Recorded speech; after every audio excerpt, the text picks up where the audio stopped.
Good evening, and thank you for joining us as we continue our study through Paul's second epistle to the Corinthians. We've been working our way through this epistle just section by section, trying to keep in mind what Paul is doing as he defends his apostleship, as he defends his gospel message, not because of who he is, but because of who he speaks for. And he is dealing with kind of two groups here in Corinth. He's dealing with the Corinthian brethren, and then he's dealing with some antagonistic people who are kind of just trying to hinder him and his work. And so he's balancing his addresses to these groups of people, and it's important to keep that in mind as we go through this text, and that will be especially clear this evening as we finish up chapter 10. We have Brother Ken Chapman joining us from Orlando, Florida. How you doing tonight, Ken? Sweaty.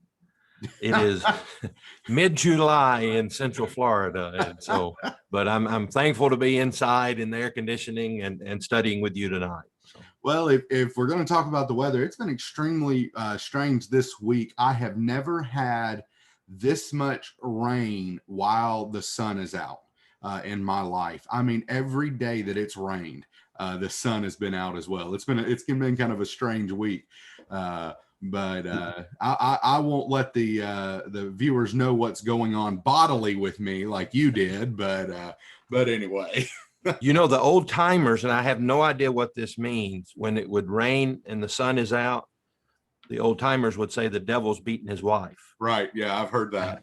I have no idea what that means. But. And then the other one that my mom always said was that means it's going to rain this time tomorrow. And that's been true this week. Well, let's get to our text and get out of our old Coleman and Middle Tennessee colloquialisms here. And get to the reason we're here. We are looking tonight at 2 Corinthians 10, verses 7 through 18. And without any further ado, Ken, why don't you read the first few verses of that in our section for us? This is 2 Corinthians 10, verses 7 through 12. Look at what is before your eyes. If anyone is confident that he is Christ, let him remind himself that just as he is Christ, so also are we. For even if I boast a little too much of our authority, which the Lord gave for building you up and not for destroying you, I will not be ashamed. I do not want to appear to be frightening you with my letters, for they say his letters are weighty and strong, but his bodily presence is weak and his speech is of no account. Let such a person understand that what we say by letter when absent, we do when present. Not that we dare to classify or compare ourselves with some of those who are commending themselves, but when they measure themselves by one another and compare themselves with one another, they are without understanding. So we begin this section, and I think it's pretty clear that Paul is talking to the Corinthian brethren, but he's talking about this faction, this anti-Paul faction that's been doing some damage in the congregation, and Paul is trying to rectify this problem and this issue here. We start off with a phrase that in the ESV seems very simple, just almost a command. Look at what is in front of you. However, the Greek allows this to be rendered a couple of different ways. You can render it as a positive command like the ESV does. Look at what's in front of you. Or you can render it as a negative statement or even a question. It could be something like, you are only seeing what is in front of you. And then I think the New King James renders it as a question. How does the New King James render that, Ken? It does a question in a negative form. It says, do you look at things according to the outward appearance? Right. So either way, whether it's the positive command or the negative question statement, the idea is you really need to see what's going on here. You need to pay attention to what's happening here and get this very clearly here. And then this is going to carry on throughout, really, I think, the rest of the epistle. As chapters 10 through 13 deal with this faction And Paul's not going to take kindly to this group and what they've been doing. And he goes on the offensive a little bit in what's going on here. He goes into this next phrase: if anyone is confident that he is Christ, let him remind himself that just as he is Christ, so also are we. And Christ with a possessive is really hard to say, if you ask me, Ken. If he is Christ, kind of got to keep on the S at the end of that. And I think this is probably a little bit more than just being a Christian and belonging to Christ. I don't think the Corinthian brethren or even the anti-Pauline faction in Corinth would have said, "Oh, he's not a Christian." But maybe the question about what is Paul's role with Christ.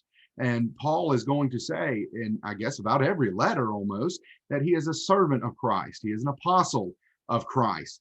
I belong to Christ for this specific role. And if they're claiming that, well, then they need to know that I am that, if not more.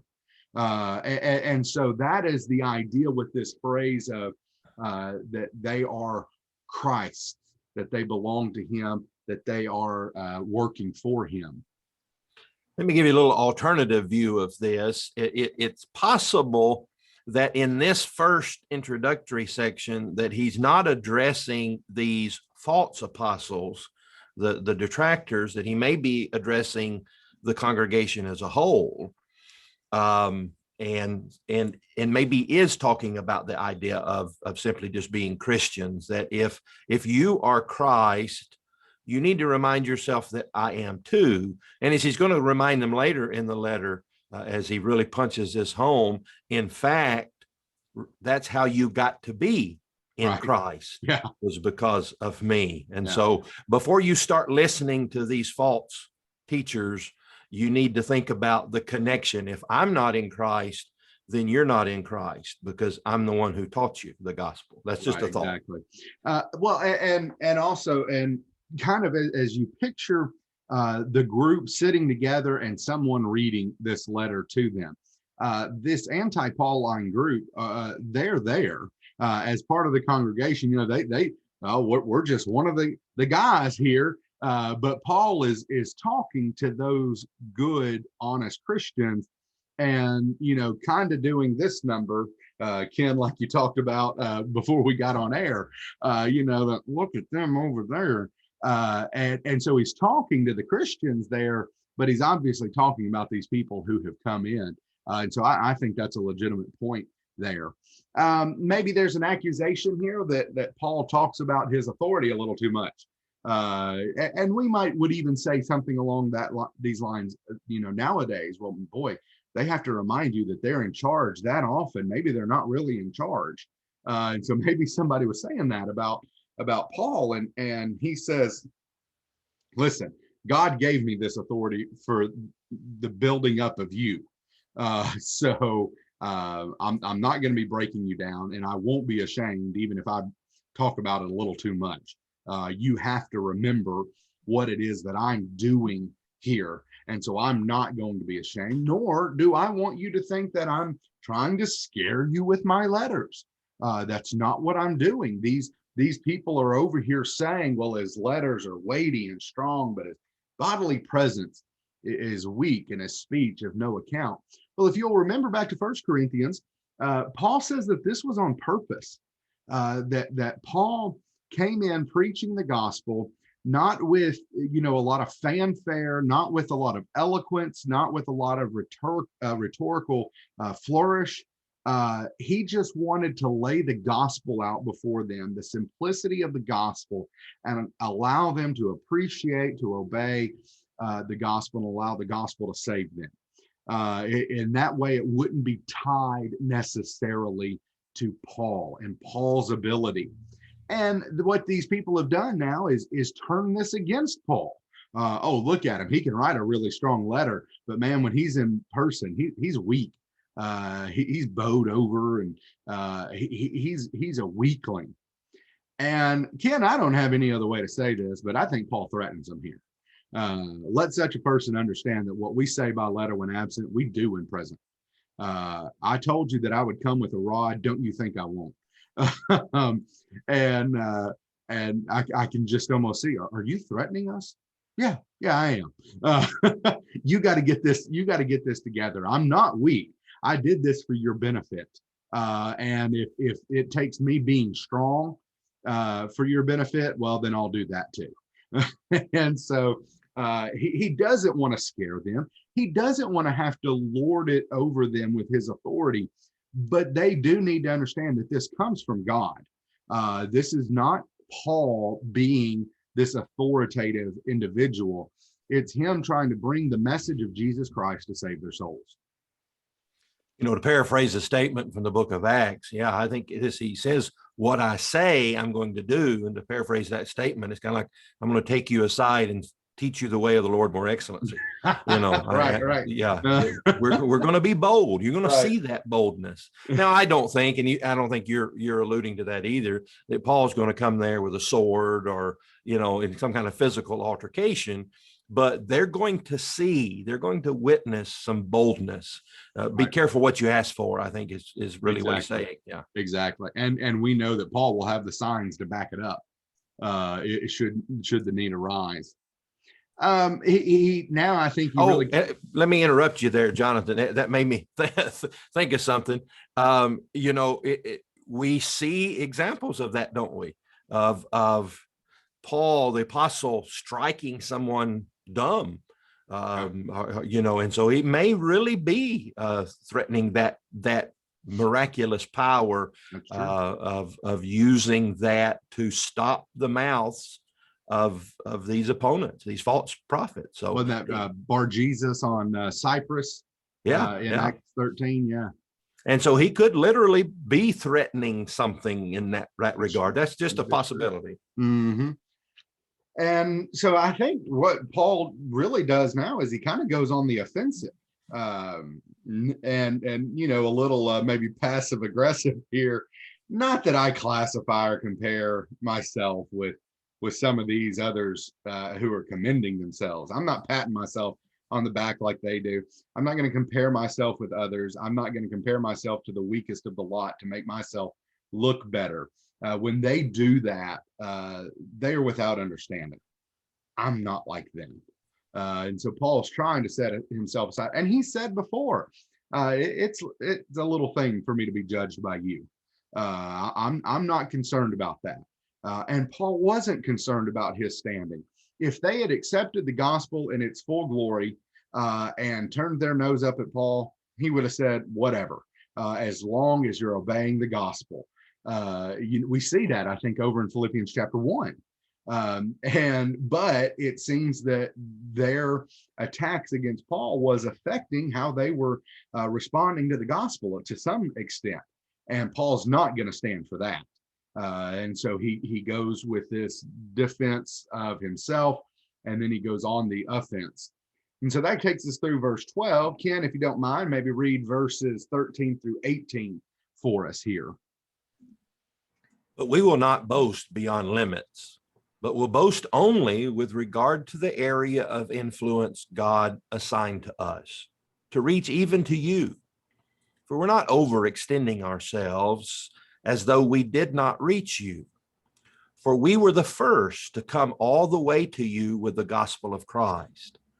We do not boast beyond limit in the labors of others, but our hope is that as your faith increases, our area of influence among you may be greatly enlarged, so that we may preach the gospel in lands beyond you, without boasting of work already done in another's area of influence.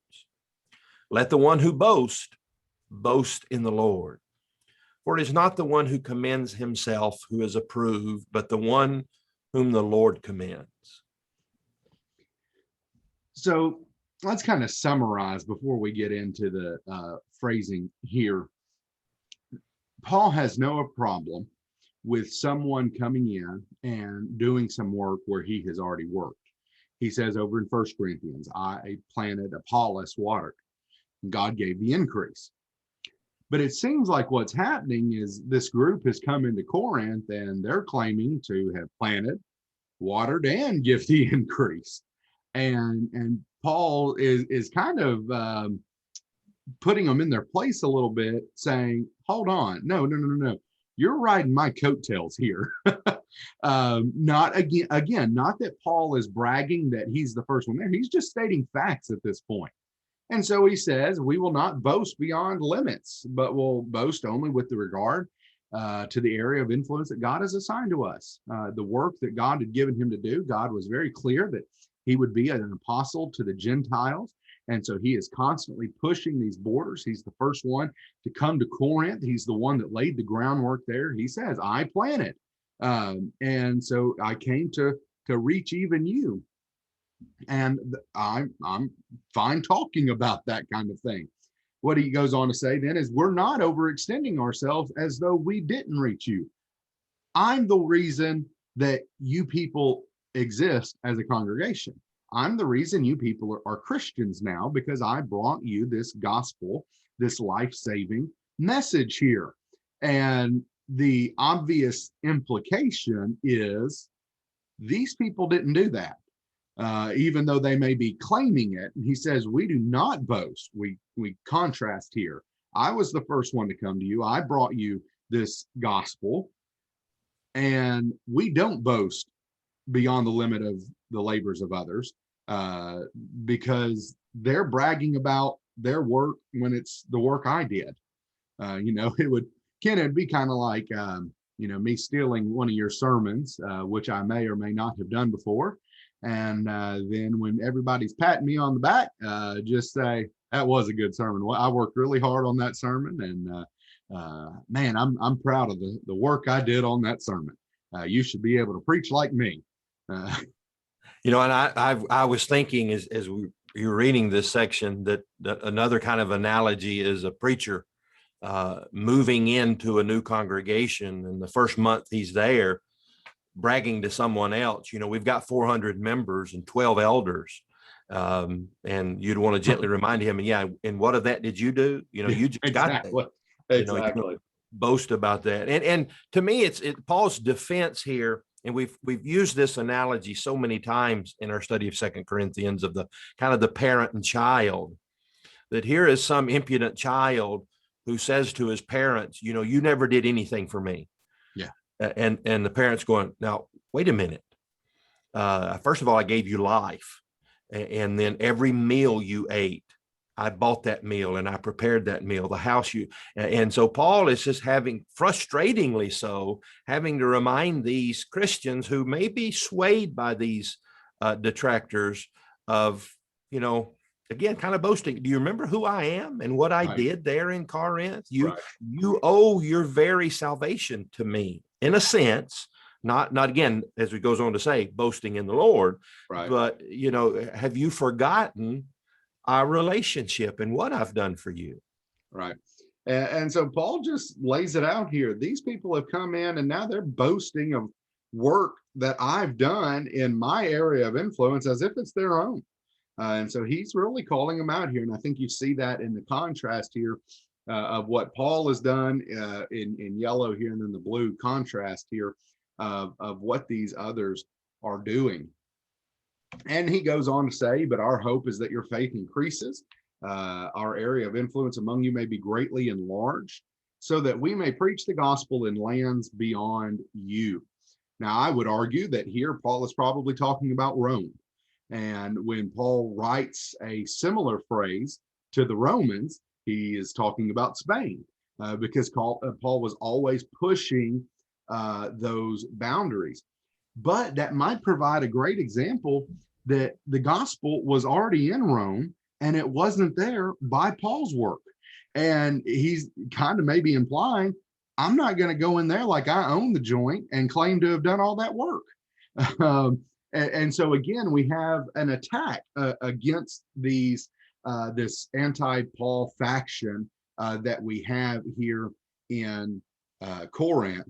And I just love this line, without boasting of work already done in another's area of influence. This